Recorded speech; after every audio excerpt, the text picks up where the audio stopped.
Team before Ingle, not Prince Nassim. Ingle went to the Olympics in Barcelona in 1992 as the flyweight representative. Ingle with a 2-inch height advantage. They weighed in within a half pound of the limit.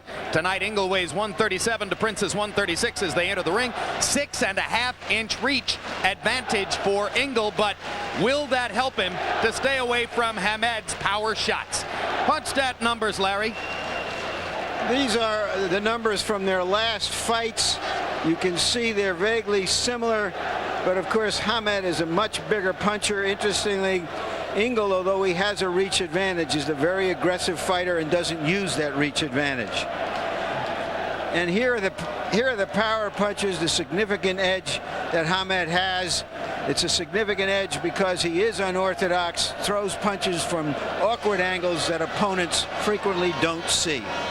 And rules of the bout from the avid traveler who has eaten fish and chips 3 times in the last 2 days, Harold Letterman. The Prince Nassim Hamed Paul Ingle fight is scheduled for 12 rounds using the standardized rules of the Association of Boxing Commissions. There is no standing 8 count, no 3 knockdown rule. Only the referee can stop the fight, and you cannot be saved by the bell in any round, including the 12th and final round.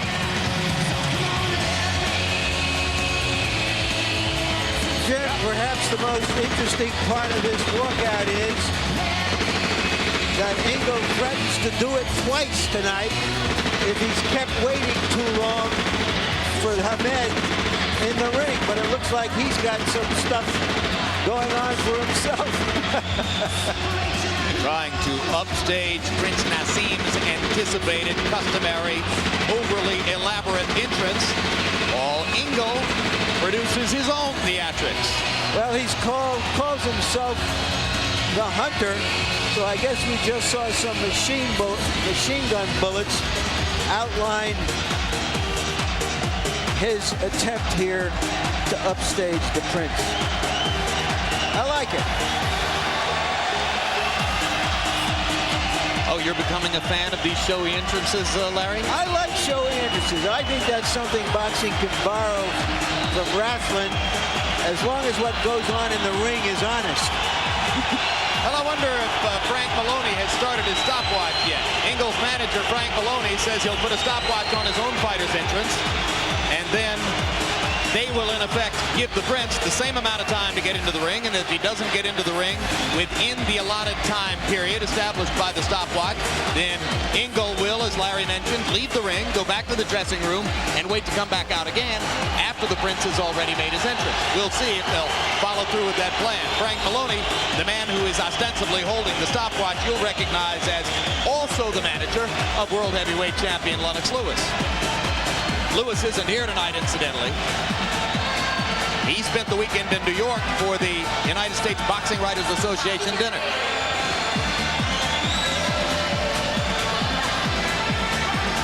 The Prince called Ingle ugly in one of the fight promotion ads, and Maloney said the Prince must not have any mirrors in his house.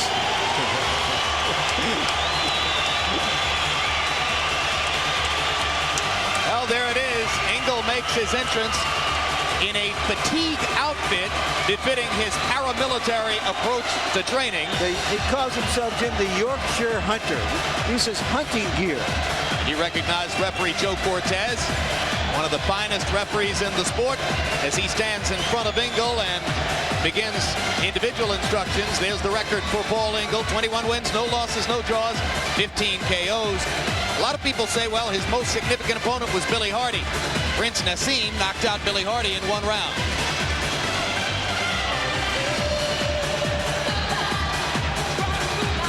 And we can see Maloney saying they took 6 minutes to come into the ring.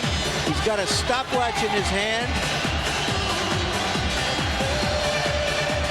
And there's Maloney holding the stopwatch, so you presume that Maloney has now established, for purposes of this camp,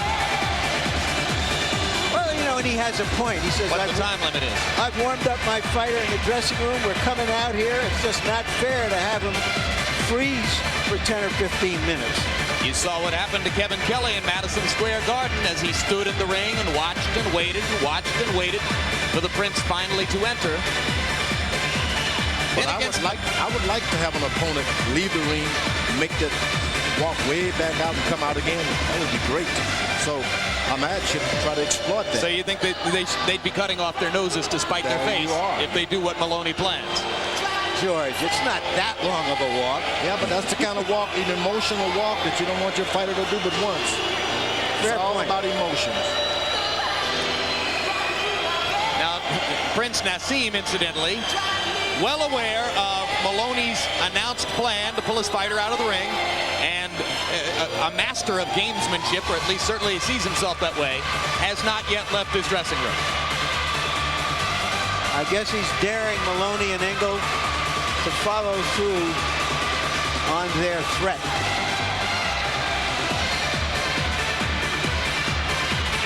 Last Halloween in Atlantic City, Nassim cut short his entrance by several planned minutes. Seemed to sort of cut it off in midstream and just walk directly to the ring as if to say, I'm a little tired of the show this evening. Later admitted that he was out of sorts coming into the fight. We knew that he was arguing with his trainer.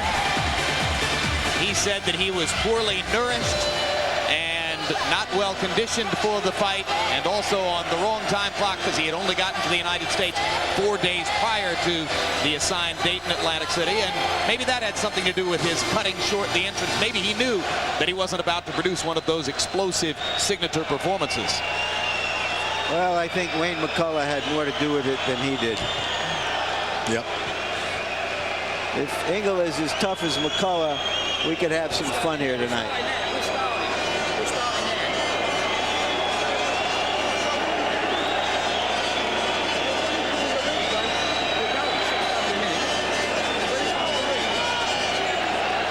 So Maloney apparently timing Hamed's entrance starting now. And that would seem to indicate that in a couple of minutes, Maloney's going to turn to his fighter and say, let's get out of here. And they're going to leave the ring and go back to the dressing room. You know, in the day we fought for the world titles back in the 60s and 70s, we'd have to wait for a long time anyway. The champion to come in. Then we'd put the gloves on in the ring. We'd tape the gloves. So there's nothing unusual about waiting in the ring. What about Naz's entrance tonight, Larry? What's in the offing? Well, I've heard it has something to do with automobiles. He's an automobile buff, although in his new image as being more And now, modest ladies and than he gentlemen, used to be. making his He's entrance to stripped the down ring, to just the an defending Aston Martin champion, here and a Porsche there. Hamed.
The entrance begins with triple princes.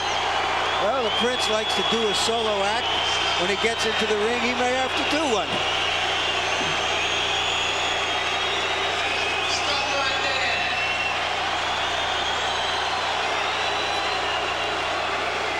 This is the real Prince Century. Come out there, man.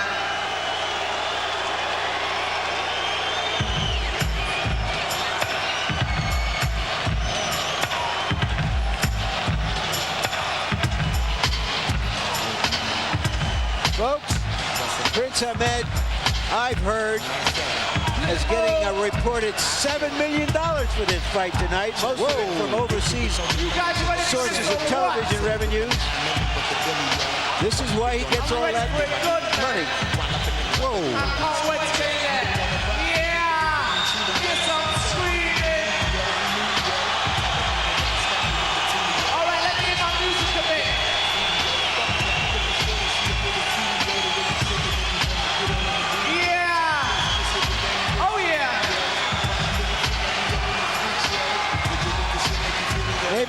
maybe he has a new choreographer as well as a new trainer, a new promoter, and a new manager. All right, let's get to this music, man. Let me see some dancing.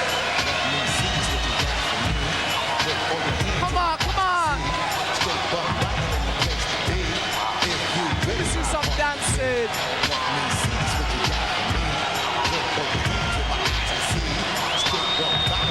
All right. Up to the mic. The Prince seems disappointed that he's not getting the response he had hoped to get with this entrance. Well, not a lot of people can see what's going on, to be honest with you. The sight lines aren't such that they can all see it.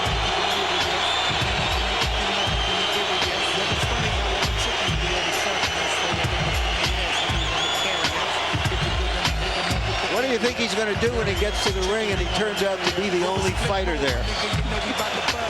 Maybe he'll leave. Go back to the dressing room. Ah, here comes Ingle.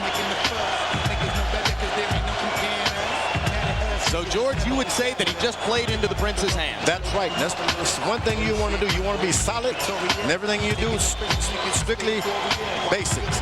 You move out of that, you're moving into his territory, and he's the king of it.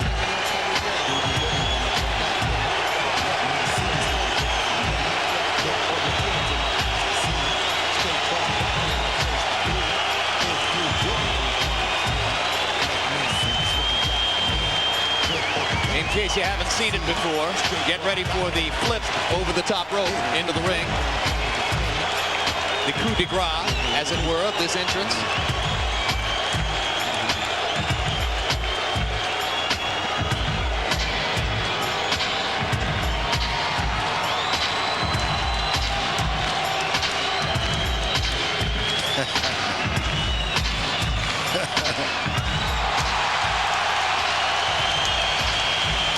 Business as usual for Prince Naseem Hamed.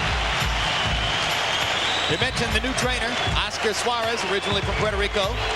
Last 28 years in Patterson, New Jersey. Here comes Paul Ingle back into the ring. Prince Naseem with a record of 31-0, 28 knockouts, but new promoter, new trainer, maybe a new in-the-ring style. Emanuel Stewart has also been hired on for the night to advise Suarez and Hamed. Ostensibly, he'll only talk to the trainer, but we got to wait and see. Emanuel's not shy if something goes wrong. There's Suarez, the new trainer. There's Manny Stewart walking right in front of him. And Michael Buffer waiting for his cue to provide the official introductions.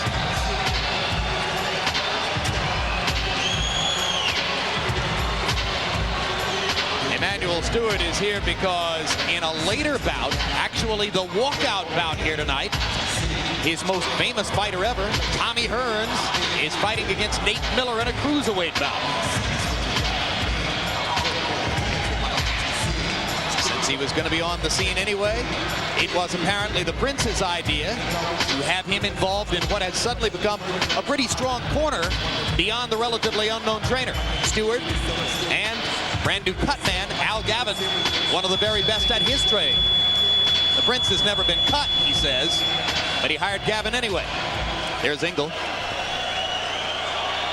And here comes Michael Buffer. My lords, ladies and gentlemen, welcome to the Manchester Evening News Arena here in Manchester, England, where tonight Barry Hearn and Charles Muniz of Matchroom, in association with Prince Promotions, assalamu alaikum to boxing fans around the world, along with your undisputed, undefeated king of beer, Budweiser, the genuine article, are proud to present 12 rounds of boxing for the WBO Featherweight Championship of the World.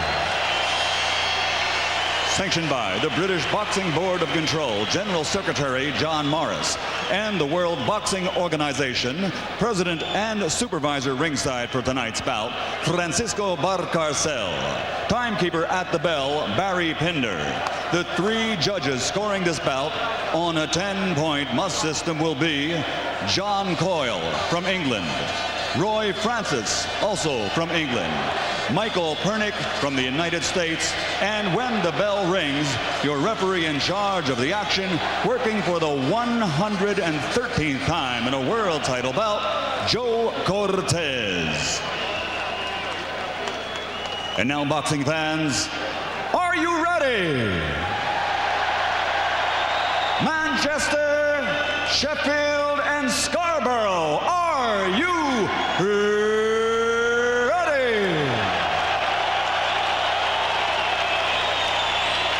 For the thousands in attendance and the millions watching around the world, ladies and gentlemen, let's get ready to rumble!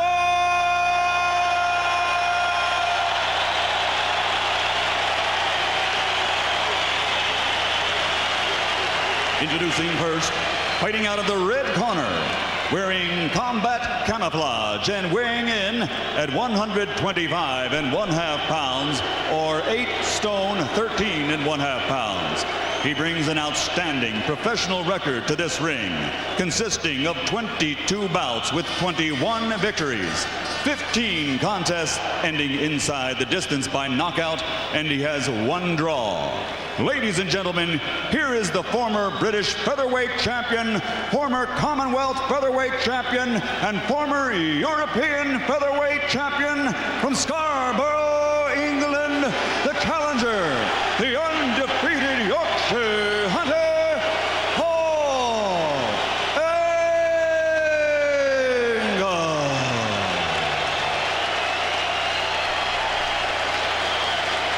And his opponent across the ring, fighting out of the blue corner, wearing a leopard trimmed with Adidas, weighing 126 pounds or 9 stone even.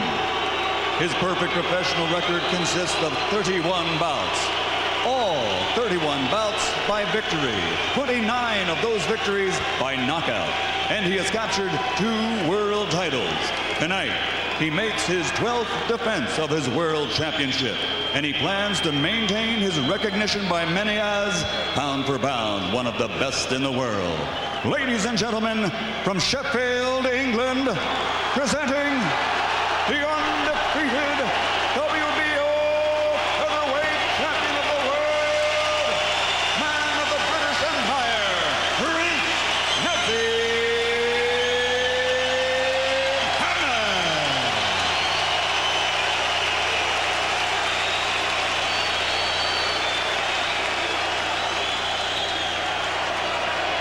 All right, gentlemen, we went over the rules in our dressing room. I expect a good, clean fight. Obey my commands at all times. Give me good sportsmanlike conduct. Understood? Any questions on this side here? Any questions here? All right, touch them up. When this is over, Jim, are we going to be singing Paul Garfunkel's "Are You Going to Scarborough Fair" for Ingle? Or from the musical Hair for the champion, Manchester, England, across the Atlantic Sea? I'm a genius. That would be Art Garfunkel and Paul Simon. Simon and Garfunkel. And round 1 begins. You caught a brief ringside glimpse of Nassim's father, Sal Hamed.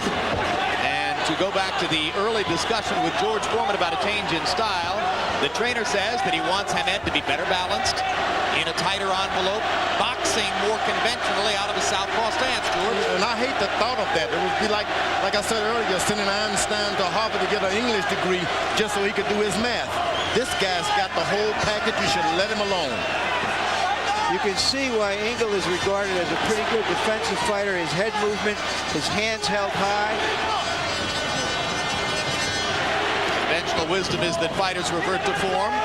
Form for Prince Nassim is to launch wild shots from odd angles while avoiding his opponent's punches in the least conventional ways, ducking his head backward or from side to side. His edge, enormous punching power with either hand. Now I like what he's just done.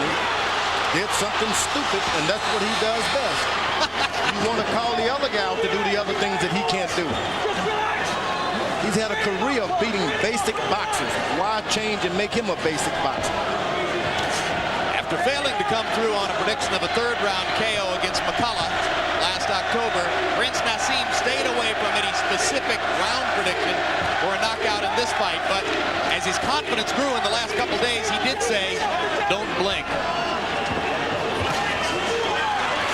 The Prince looking for an opening in that shell defense from Ingle. Hey, Harold Letterman, they're wearing different colored gloves. Is there a story there? Yeah, Jim, at the rules meeting, the champion picks first. He picked a brand new pair of red gloves. They didn't have another pair of brand new red gloves left. So Paul Ingle got stuck with the yellow. Don't blink.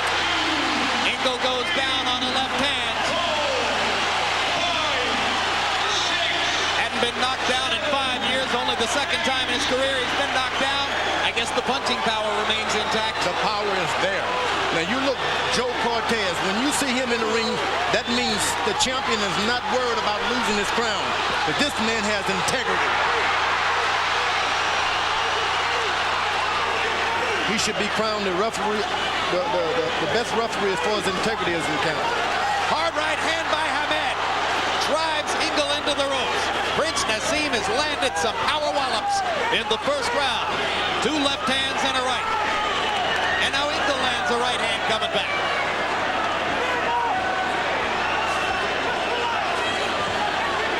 As you know, Naz has been down before plenty of times. He was down 3 times against Kevin Kelly in his first appearance on HBO. But as he says to us, hey, I always bounce back up. Round 1 ends. Naseem scored the knockdown against Ingle.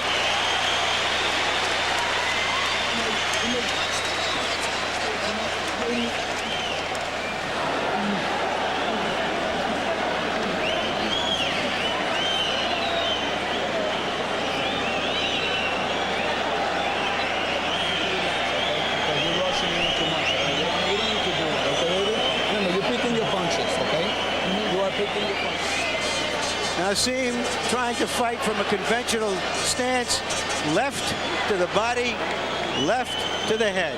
Beautiful 2-punch combination. Naz promised us more body shots than we've seen in the past, and the left to the body there perfectly set up the power shot. In round 1, Prince Naseem landing 18 of 52 punches by CompuBox numbers, 17 of the power shots. Ingle, 5 of only 38. And Ingle had promised us that he would throw 140 punches around. No problem, he said. 38 punches in the first round, only 102 short of his predicted number.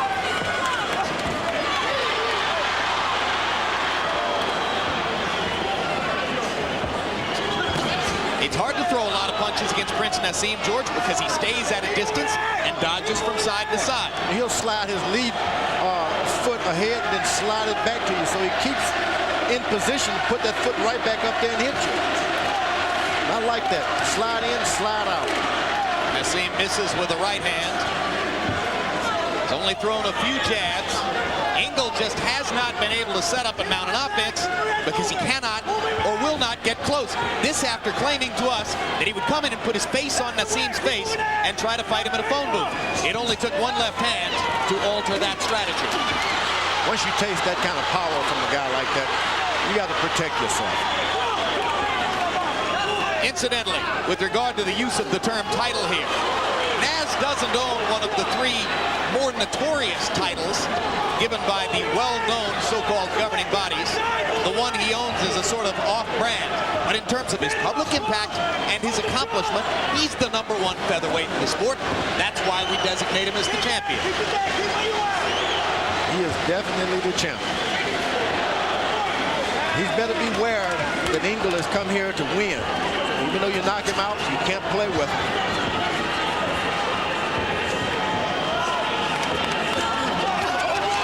Ingle comes in close. Naz lands an uppercut. And you see the fluidity with which Prince Naseem is able to throw his combinations with power shots when you get in close. He has to be careful. Ingle is using elbows a little here. Oh, he said he'll use everything. Elbows, forehead. He said you can't mess around in there. You got to do anything you can to hurt the guy. I don't like the idea of a guy gloves on and ungloved elbows.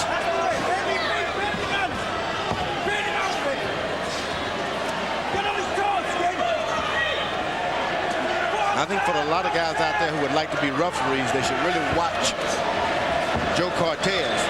Most you see him out of the picture, which is the best picture you want to see for a referee. I do remember him getting into the picture to count out Michael Moore on November 5, 1994. Ups. Uppercut lands for Nassim, backs Ingle up again.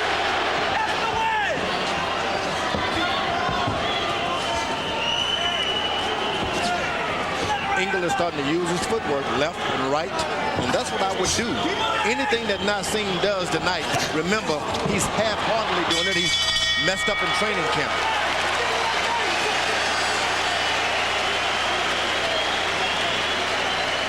For the featherweight championship of Yorkshire and the world. Okay, that's good, okay, baby, but remember, that jab has to be a little bit more sharper than that, right? You're being a little lazy with it, right? Now, remember, you don't have to fall into his fight, okay? You keep doing your fight, okay? Now, like I say, 2 hands to the body, okay, babe? Now, we have to keep it down, remember? We have to keep it down, right? So we have to be looking a little bit more sharper than that, all right? And pick them nice. Okay, this right now. Okay, pick them nice. And remember, we don't have 1 hand, all right? We got 3 hands, okay, baby? Okay? And we're going to turn them just a little bit. We don't need to reach with them. Just turn them a little bit, all right, baby? And boom, okay? Then we go with the motion, okay, babe? So we're going to go to the back now, right? What a contrast to last October 31 when Brendan Ingle barely tried to speak to Hamed, and Hamed made clear that he wouldn't listen to him if he did.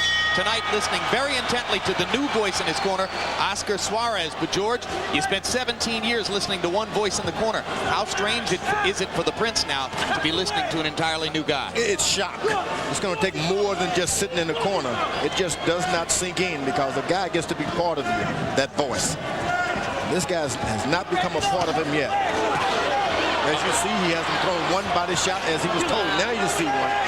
But it was back to the head, like I believe I know what I'm doing. He spent his whole life polishing a style which is completely and entirely his own. There isn't another fighter in the sport who attacks in exactly the same way as Prince Nassim Hamed. Suarez wants more conventionality. The Prince just wants to smile and knock people for a loop with power shots. Like that. Ingle is really smart. When he's not doing anything, he's moving his head. You gotta keep your hands up at all time and tuck your chin with a puncher like this. Ingle keeping his right glove pinned to his cheek, the guard against the left hand. And that time, Hamed punches right through the guard and lands a right. Ingle just hasn't been able to mount any kind of attack. Well, what makes Hamed special is not just his power, but a combination of the power, the quickness, the eyesight that sees everything coming. That's right. The movement. The eyesight. I like that. The reflexes, Yeah, he the watches elusiveness. The fact that the other fighter stands in front of him, having been trained to fight conventionally, and wonders what in the world this guy thinks he's doing, and can't believe how effective it is.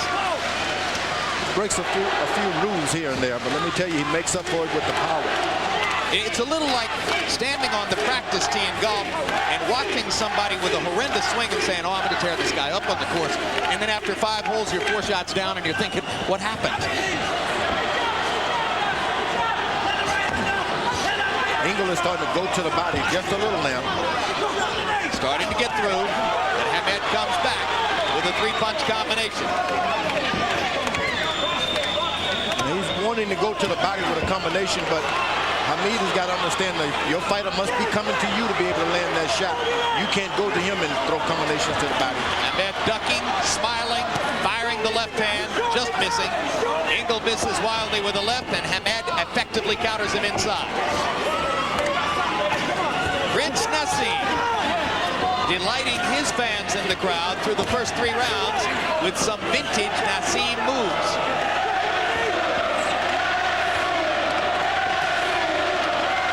Now the Prince is starting to throw away a lot of his strength and endurance by throwing such hard shots.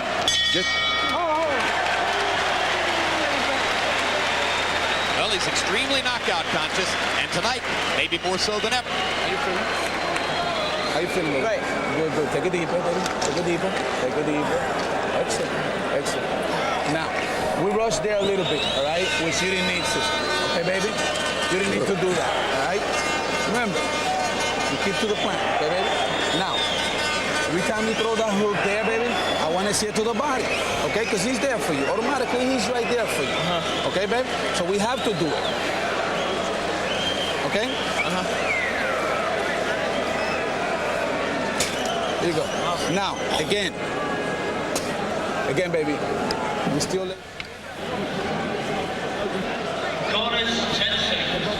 Ingle's trainer is named Steve Pollard. Himself a veteran fighter. Ingle is getting $500,000 for this fight. By far the biggest purse of his career. He's also bet $10,000 on himself. 10,000 pounds. 10,000 pounds, which is about $16,000. That bet doesn't look too good right now. Odds of 11-2. If he wins the bet, he wins 55,000 pounds to go on top of his purse. Harold, how do you have it through 3? Jim, 3-0. 30-26. Prince Nassim Hamed. Give him an extra point for the knockdown in round 1. Certainly he's winning this fight. A clean punch for the left-handed stance. He's murdering. Good defense, good effective aggressiveness by the Prince as well. I think the big mistake, the corner talking too much. You want to tell this guy, fight your fight. Don't forget to get into that body and let him alone. They did ask for body shots again, and if Emmanuel Stewart is playing an active role in that corner, he's doing it during the rounds, talking to Suarez. Actually, he's seated on the opposite side of the corner from Suarez, so for the moment, there can be no conversation between Emmanuel and Oscar Suarez, though he's talking to Suarez's brother now, who's a chief second. But Emmanuel Stewart so far not talking to the Prince. Left hand lands for Nassim, and another. He was caught by a straight right hand himself. Yeah, first time he took a good punch to the head. And there he goes to the body. But it's not necessary that he integrate all of that body punching into his style. Let it come in the flow. You want him to headhunt the Yorkshire Hunter? Yeah, go after him, and then if you're able to get a body shot, just remind him of it. But don't have him going out doing things he's not accustomed. There's a trickle of blood from the right nostril of the Prince.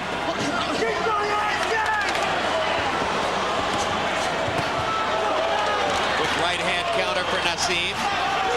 Ingle becoming much more aggressive now in round 4. Keeps all his punches up, he's in success.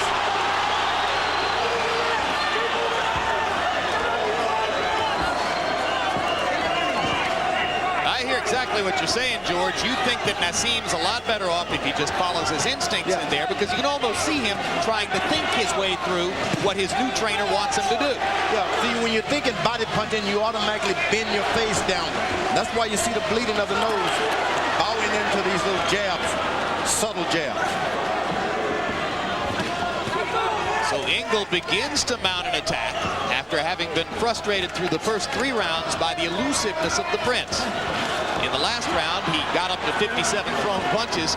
This will be the first round in which he's landed a double-figure number of punches.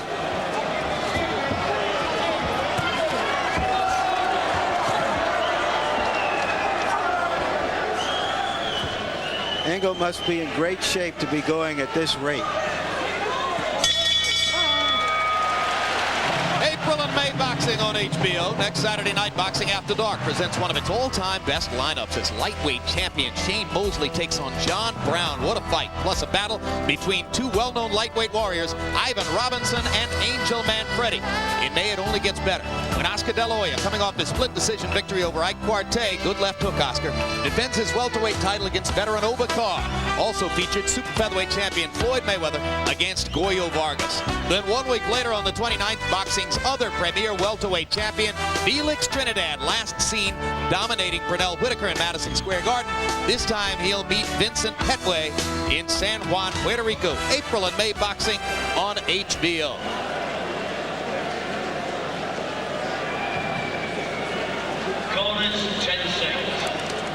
And now for the first time, we can see Emmanuel Stewart beginning to talk to Prince Nassim Hamed between rounds.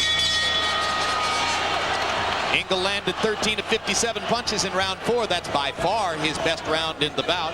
Prince Nassim, 18 of 65 by CompuBox numbers. Most of them power shots as usual. Ingle is doing something I like.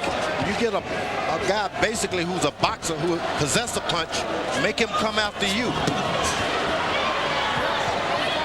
Throws away a lot of punching power, make him follow you around.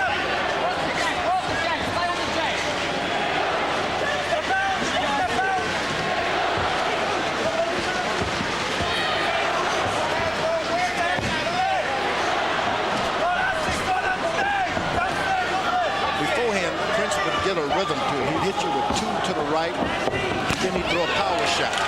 All of that rhythm factor that he has is gone.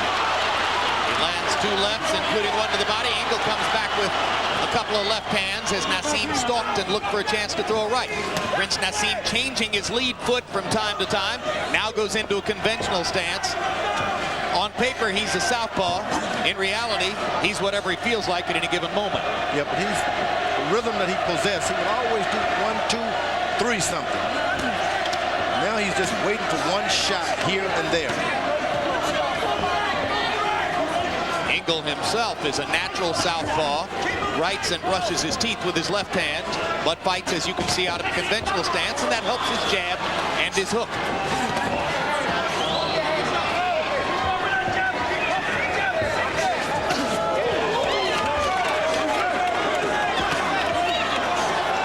Right uppercut was blocked by Ingle's glove, but he lands the left as Ingle continues to stalk and look for bigger opportunities.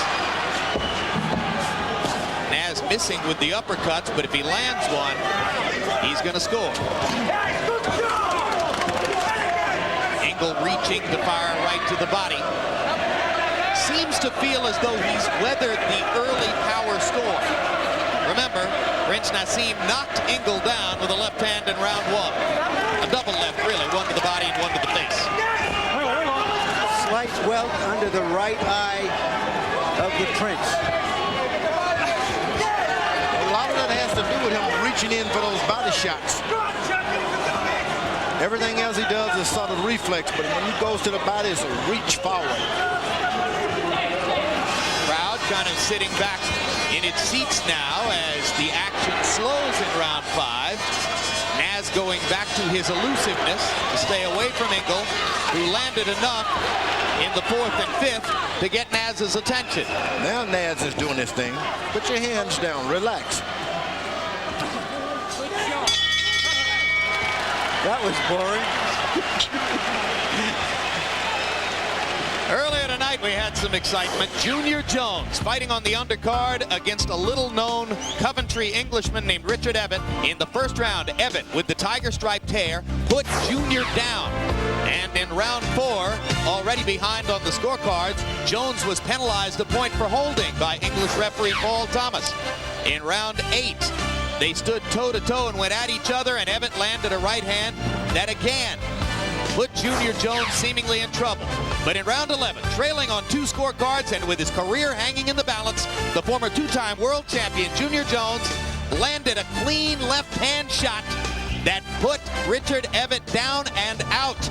And he won the fight, although, as you see, going into the 11th, Jones trailed on 2 of the 3 scorecards and seemed, in our eyes, headed toward defeat. Yeah, he looked like a shot fighter for 10 rounds, but found some ammunition, reloaded, and unloaded. And landed a shot in the dark to salvage, for the moment, his career.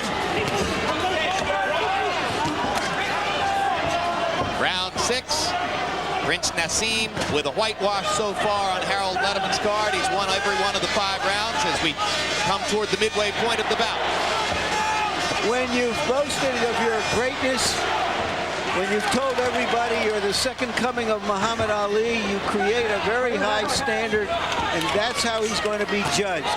He could win this fight 12 rounds to none, but if he doesn't put more hurt on Ingle, doesn't stop him, it will not be a victory as far as the media and the fans are concerned. And will it be a moral victory for Paul Ingle? Well, of course. I mean, it's a win. You go on to the next fight, can't knock everybody out. But Prince has established himself in such a way that that is the high expectations of him. Did McCullough, though he won very few rounds, get a moral victory for going the distance against the Prince last Halloween? Well, in a sense, he's earned a fight with Eric Morales, the wonderful junior featherweight champion in May. So that showing helped him. You got to remember, Muhammad Ali got a lot of decisions. What he do was to shuffle in between around to make him keep himself popular. The knockouts don't come for a lot. It's almost a fluke that happens beyond your expectation. Yeah, when he had 18 in a row, George. I've had 30 of them in a row. Doesn't mean a thing. Winning that big W, that's what we come to see. No, I agree with you, but we're talking about a fighter whose popularity is what counts. It's what puts people into the seats to want to watch him. George, you had 30 knockouts in a row, and Nassim is landing a lot of shots in this round, incidentally. You had 30 KOs in a row and the highest knockout percentage of any heavyweight champion. Can you honestly tell me you were just as happy with the 12-round decision victories? Yeah, I went to 12-round distance with Evander Holyfield, for instance. It seemed like I got a hand up because I did it. So people are not looking for a knockout. They dress up, put on their suits to sit down and watch a fight. If they get a knockout, good. What tells the story, we'll see after the night with the ratings. How many seats were about for this? Well, I think it sort of depends on how you sell it. You never went out of your way, as the Prince does, to style yourself a knockout artist and say you were going to dominate your opponent. The body shot did it again. Second vicious left-hand body shot of the evening for Nassim. You can't catch his wind. That's a hard shot to recover from. Only 10 seconds left in the round. Let's see if Naz launches a wild one. Went back to the body. With both hands to the body. And really hurts Ingle as the 6th round comes to a close. That's what they came to see, George. That's right. That's right. But they would love to see it for 12 rounds. I told you, right, baby, that's what we want, okay? Deep breath. Come on, give me deep breath. Give me deep breath. Come on, give me deep breath. Give me deep breath. That's it. So now we're having fun, okay, baby? Now we're having fun, okay? Take another deep breath. Another deep, baby. Come on, another deep. Yeah. I ain't got no cut, right? No.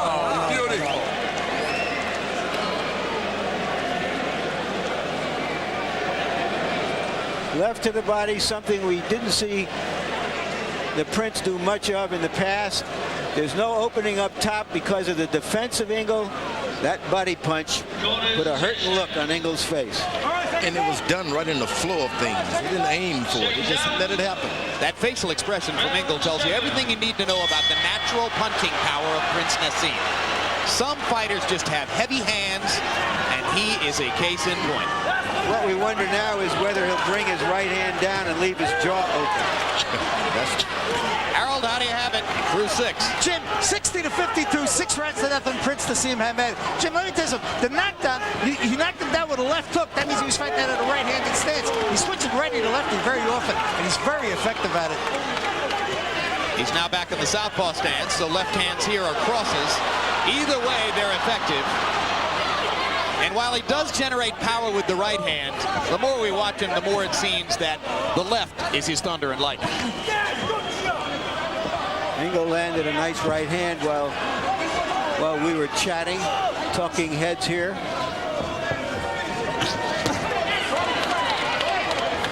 Tough kid, Ingle. He's keeping his gloves up high, so a lot of the power is going off, being absorbed in the gloves. Well, and you might have heard Naz bragging to the new trainer about his body shots as he went back after round 6. He's sort of like a kid with a new toy with these body shots. Yeah. Fascinated to see how easily he can hurt Ingle to the ribcage. There's the old Naz. Wild, off balance, and effective.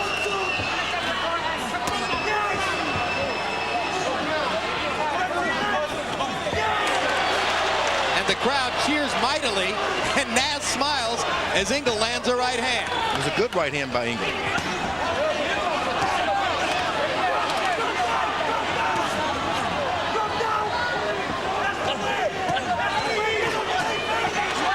All those body shots. When he doubles up with the left hand and comes back to the body, He is doing some damage to Paul Ingle. Ingle lands a left and another left.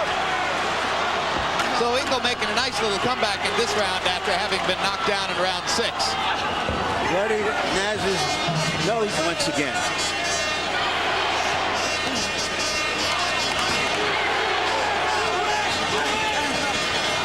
Now, the Prince is using his rhythm. Goes one side with power, same side with power, and then come back with another shot. With another hand. And Ingle starting to tire as he landed a shot well below Naz's waist on his hip. But he doesn't tire much, does he? Keeps those feet going. High intensity, rapid pace. Just can't throw as many punches as he expected to throw against Prince Naseem. When you throw that many body punches that the Prince has thrown, you bound to land on those elbows a few times. By the time this fight is over, he's going to have some sore hands. He says that he broke his left hand as early as the 3rd round against Wayne McCullough, though we know of no procedure or splint that he wore after the fight.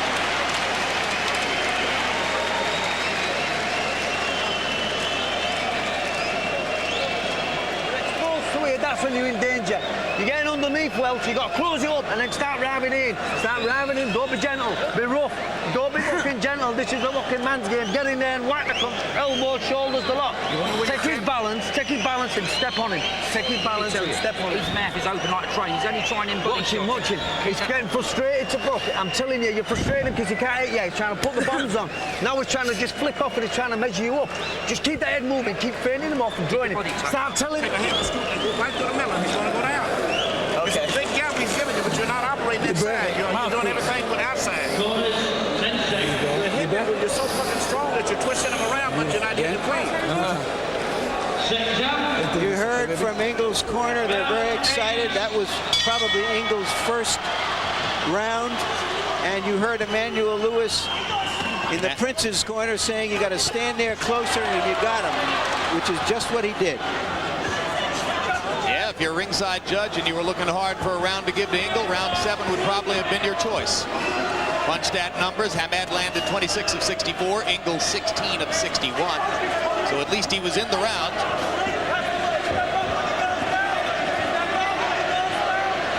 Emmanuel Stewart and Prince Naseem both claimed that they have no plans to do any future business together, but here's Emmanuel in the corner tonight. Let's see what happens down the road. Naz is pretty good friends with heavyweight champion Lennox Lewis and says that he spoke to Lewis just 3 days ago as he got ready for this fight.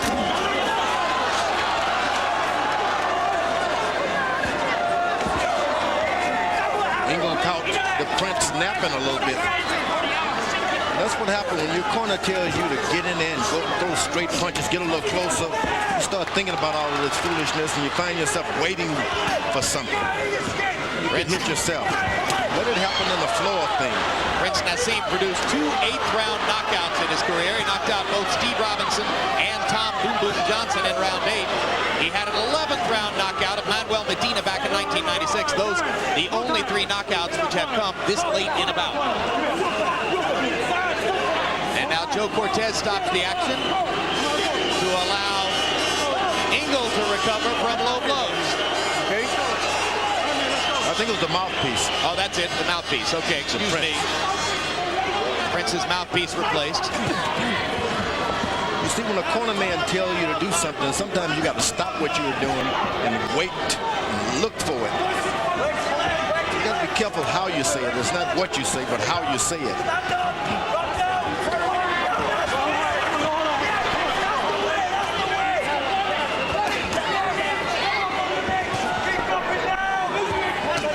Judging from the look on his face between rounds, I'm not sure Ingle felt as encouraged as his corner did by the events of round 7. Well, that's the job of the corner, is to make you feel like you're winning the fight. You can lose every round, but the corner said, boy, you're doing great. Something can happen. Did Dick Sadler used to do that for you? No, I didn't go many rounds.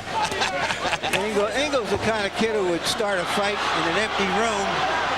He really wants to try to do it, but it's very hard to do what you'd like to do against a fighter of Naseem's style, power, and quickness.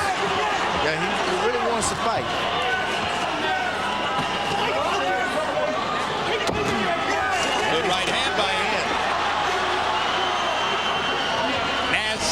around a little bit in this round.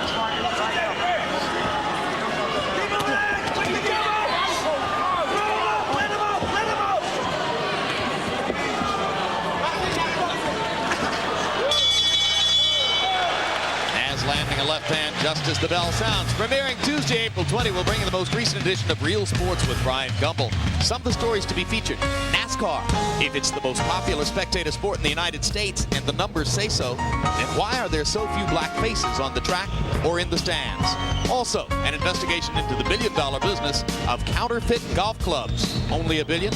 Plus a look at pitcher David Cone, quickly developing into one of baseball's most outspoken citizens. Real Sports, where nothing is out of bounds.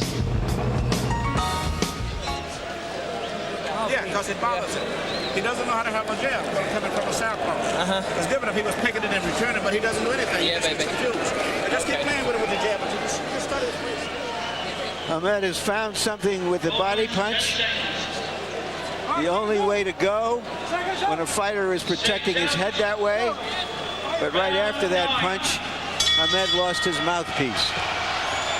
And if you were listening, you noticed that the gag order is off for Emmanuel Stewart, who is now talking a blue streak to Prince Naseem Hamed. He tried his best to be quiet. Well, but the most fascinating thing about this is that he's not getting paid for this.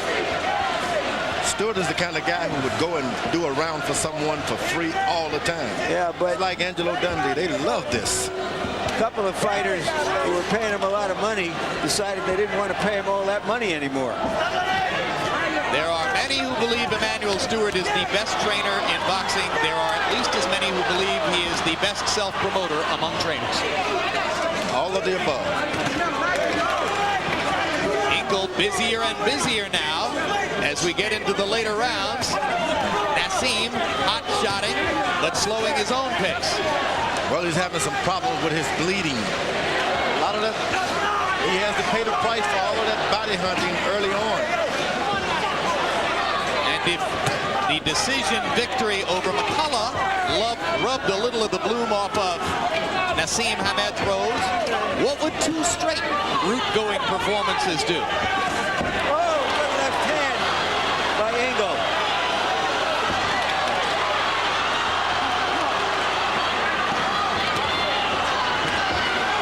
Ingle still wobbling a little bit with the left hand. Body shot from Hamed. Prince Naseem a little bit more active, but not so intense that he seems to indicate he's desperately trying to finish. Surely he knows he's well ahead of the bout. He is sold on body punching this time. Isn't he, though? Yes. And Cortez is doing a great job of forcing this fight and staying out of the way. Cortez is a terrific referee. I totally agree with you about that. He handled the Naseem McCullough fight in Atlantic City as well. Folks, a fight's breaking out here. Naseem's face starting to look like a bloody fighter. mess. Like a fighter, yeah.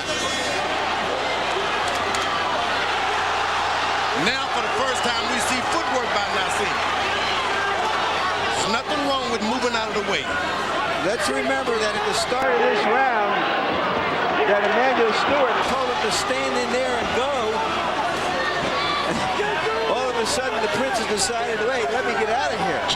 Because look what happened when I stood in there. He's got a bloody nose and a bloody mouth. Right. You start passing blood out of your mouth and nose like that, you have a problem breathing. And that's what is happening now. And he's not used to it. He's never been caught.